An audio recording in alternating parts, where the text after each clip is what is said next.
Siamo nel vivo di quel Estamos periodo en storico plena Edad che viene Media, indicato aunque con il esta nome denominación di Medioevo. puede ser E engañosa. purtroppo il nome stesso Edad molte volte de medio, ci inganna. como si Età dijéramos di mezzo, que quasi antes y a dire después hay che otras prima e edades y dopo que ci ciertamente sono son due más età, ma che importantes. sicuramente sono più grandi nel nostro dire. Ma Tenemos tu frases pensi hechas come como uno che vive piensas ancora como si nel estuvieras Medioevo. aún en la Ma Edad queste Media. cose sono Pero si esto soltanto solo lo hace o fatte lo e piensa pensate alguien con per una mentalidad que vive in aún en la Non oscuridad. credo. Forse No es dobbiamo así. imparare Quizá a debiéramos riconoscere empezar a darnos che in cuenta questa de que en età esta época brilla in de maniera forma ejemplar esemplare el gran grande acuerdo accordo entre fra el hombre que l'uomo piensa e y el l'uomo hombre che que agisce. actúa. Ma su che cosa? ¿Pero sobre Yo qué? como Yo como franciscano lo tengo ante mí cada día. Cuando me pongo cada mañana la túnica que Francesco quiso que fuera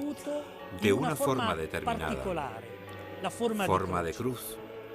Y es sobre esta, sobre lo que los hombres de esta edad construyen su espíritu, pero también sus actos, su hacer.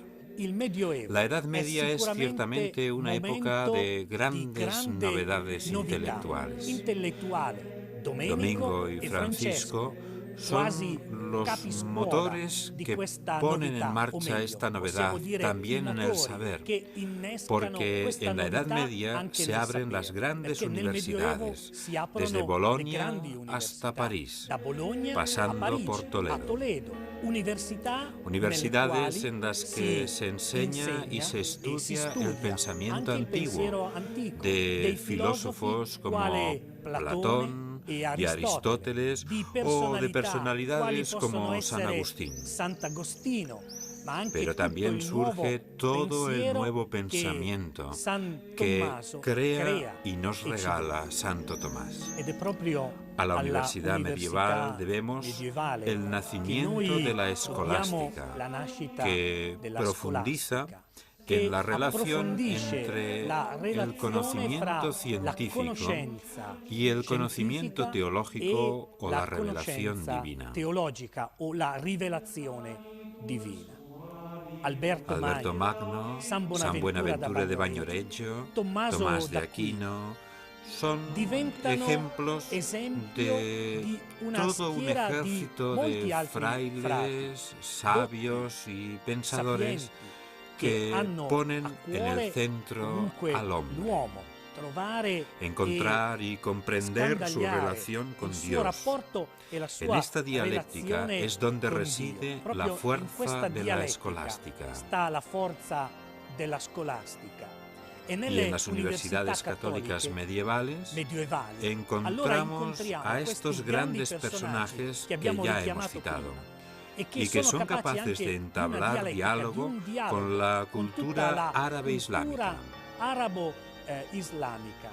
Hombres capaces de salir a la palestra con fuertes convicciones enraizadas en la verdad, la persona de Jesucristo, su Evangelio. En Campania, en 1223, nace Santo Tomás de Aquino, no muy lejos de la abadía de Montecassino. Allí transcurre sus primeros años, antes de frecuentar la Universidad de Nápoles, la cual, fundada por Federico II y gracias a él, se ha convertido en lugar de encuentro entre las culturas árabe y cristiana. Igual que la Universidad de Toledo, donde gracias al arzobispo Raimundo se ha dado gran impulso a las traducciones del árabe de textos griegos. Nápoles, Palermo y Toledo eran tierras limítrofes con la cultura musulmana. Todo el sur de Italia estaba viviendo con Federico un gran momento cultural en todos los aspectos, por lo cual no podían quedar fuera de este despertar también las culturas árabe y griega clásica. Pero volvamos a Tomás y sus estudios en Nápoles. Allí conoce a los frailes predicadores de Santo Domingo y en el año 1244 se une a ellos. El mismo superior de los dominicos envía a Tomás a continuar sus estudios en París. Allí encontrará a otro predicador, Alberto de Colonia, que será conocido como Alberto Magno por sus grandes dotes y capacidades. Cuando era joven, me impactó una afirmación sobre Santo Tomás de Aquino, que Santo Tomás enseñaba aquello que vivía. Y por ello me pareció que el santo era un auténtico hijo de Santo Domingo, del cual se decía que predicaba aquello que había vivido. Santo Tomás de Aquino, en la primera cuestión de la Summa Teológica, recuerda que la teología es una ciencia. Pero, ¿cómo profundizar principios que nos vienen dados por Dios mismo? Santo Tomás dice que hay dos caminos. La vía del estudio, que él mismo perseguía, pero también el camino de la experiencia. Y Santo Tomás ha penetrado en la realidad divina a través de las dos vías. En lo que respecta a la caridad, Santo Tomás propone un pensamiento verdaderamente original. Todo el mundo reconoce que Santo Tomás caracteriza la caridad como la amistad sobrenatural con Dios. Por otra parte, el mismo Jesús dejó dicho: ya no os llamo siervos sino amigos. Además de muchas otras afirmaciones sobre la caridad, como por ejemplo, quien tiene la caridad posee a Dios. Y poseer a Dios significa utilizarlo y gozarlo como uno quiere. Creo que cuando Santo Tomás afirmaba estas cosas, lo que hacía era poner por escrito su propia experiencia personal. Quien tiene caridad posee a Dios. Y poseer a Dios significa uti et frui, usarlo y gozarlo como uno desee. Antes de morir, Santo Tomás dijo que todo aquello que le había pedido a Dios en la oración siempre lo había obtenido. El Papa Gregorio IX ha excomulgado a Federico II acusándole de haber interrumpido la sexta unción. Es el 29 de septiembre de 1227. Federico II negocia con éxito la rendición de Jerusalén a pesar de la excomunión. Pero no por ello mejoran las relaciones entre el emperador y el Papa, hasta el punto de que los dos ejércitos se enfrentan en la frontera entre sus reinos. Un conflicto que durará hasta que el Papa retire la excomunión. Son tiempos verdaderamente difíciles. Guerras, pacificaciones, cruzadas, excomuniones, herejías. Un tiempo lleno de retos que deberá afrontar el Papa, la Iglesia. Pero Gregorio IX es un Papa fuerte, decidido. Un Papa que, por medio de las órdenes mendicantes, quiere que la Iglesia siga siendo capaz de proponer en su integridad el mensaje evangélico. En el año 1231 instituye la Inquisición, poniendo al frente de la misma a los dominicos. Y aunque muchos se oponían al estudio de la filosofía de Aristóteles, sobre todo fuera de las órdenes mendicantes, Gregorio IX reabre en 1231 la Universidad de París para que el pensamiento de Aristóteles fuera estudiado cada vez más.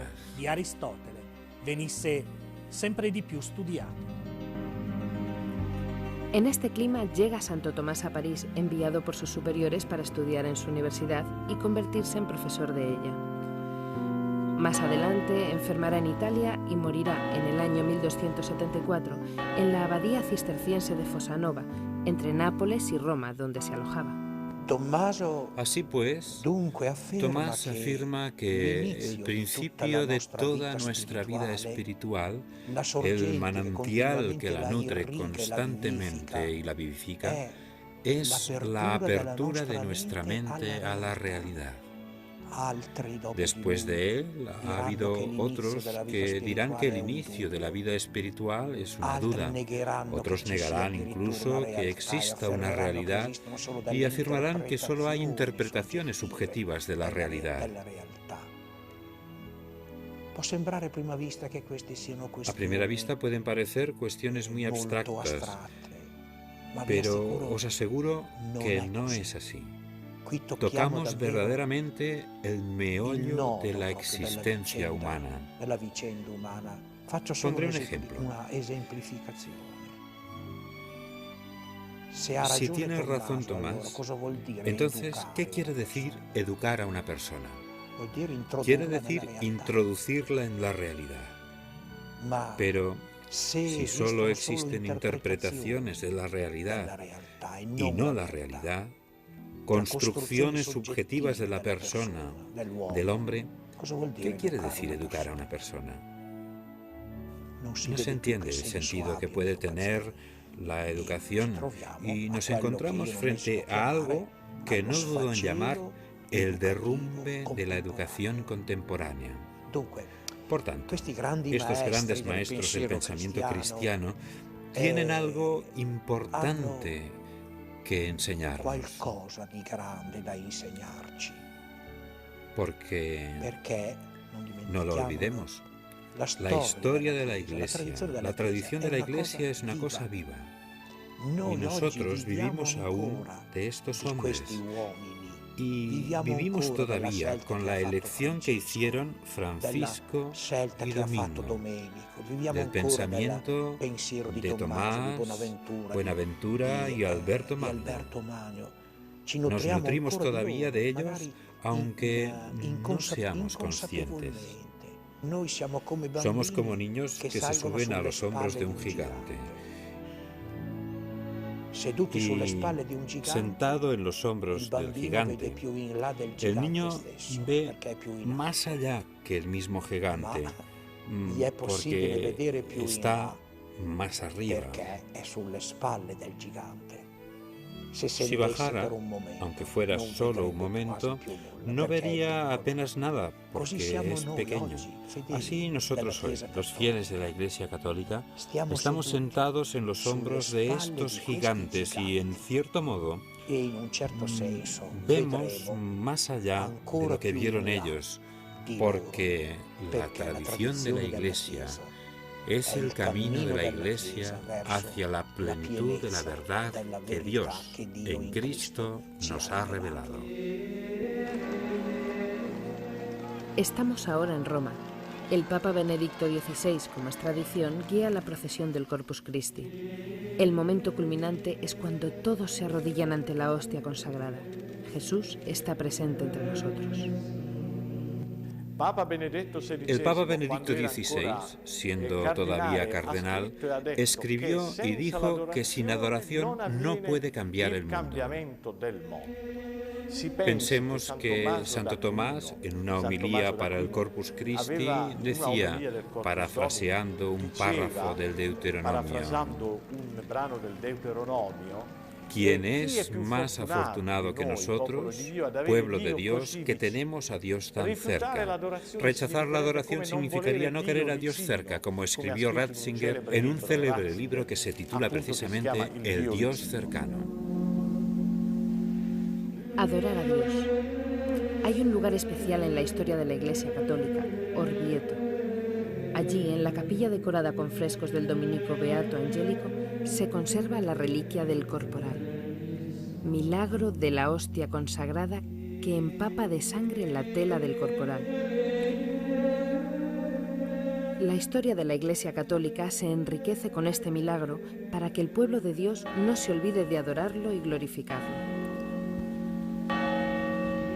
En torno a Jesús, presente en la Eucaristía, se construyen catedrales que se convierten en pilares de una civilización que tiene su centro en Cristo. Así, Orvieto y su catedral son también historia escrita con piedra, colores y signos. Aquí y en toda la Europa de aquella gran época de la civilización que fue la Edad Media, en la que las órdenes mendicantes, los franciscanos y los dominicos, fueron los protagonistas, junto a todo el pueblo, en la construcción de nuestra civilización. La construcción de las mismas catedrales no es simplemente un trabajo realizado por alguien. Es una tarea que engloba de manera comunitaria a toda la masa de fieles que ofrecen su casa a Dios. La novedad más hermosa de estas obras impulsadas por la genialidad de los frailes franciscanos y dominicos, está en el hecho de que lo que se construye no se abandona una vez realizado. Necesita un mantenimiento y a su alrededor se va creando toda una red económica. Aparecen nuevos oficios y se crea una nueva estabilidad laboral. Así pues, la modernidad, la nueva idea que entra, el hecho novedoso es que todo el pueblo participa con sus bienes y capacidades para mantener viva la obra que ha sido construida. Es el corazón del pueblo que ha comprendido el mensaje y la fe de un pueblo que continúa ofreciendo esta gran obra al Señor. Frailes que potencian las universidades y se convierten en santos. Frailes que son elegidos papa como Inocencio V. Esta es también la época en que los frailes misioneros, franciscanos o dominicos atraviesan continentes. En el año 1246, Giovanni di Piano del Carpine, acompañado por Fray Benedicto de Polonia, atravesó toda Rusia, hasta llegar al centro del Imperio mongol, en medio de la cultura budista donde asistió a la coronación del Gran Khan. Y a estos territorios también llegó desde Flandes Guillermo de Rubruic. En el año 1294, Giovanni de Montecorvino llegó a Pekín y en 1307 el Papa Clemente V le nombra arzobispo de una misión católica que se mantuvo activa todavía durante muchos años. Es en el medioevo cuando comienza a formarse una nueva conciencia política.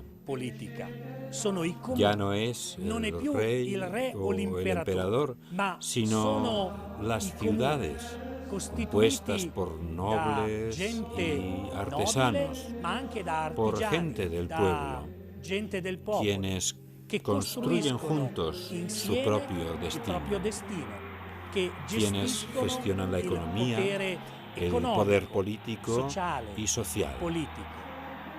Es una gran novedad. Es aquí, en las ciudades, donde se crea la sociedad moderna. Como decía al principio, tenemos que desterrar los prejuicios que hay sobre esta época. Tenemos que revalorizarla, reconocer el papel innovador de la Iglesia, de los pontífices, que protegieron e impulsaron a las órdenes mendicantes, dando comienzo así a una sociedad moderna, capaz de confrontarse con lejanas culturas, de culturas de los imperios.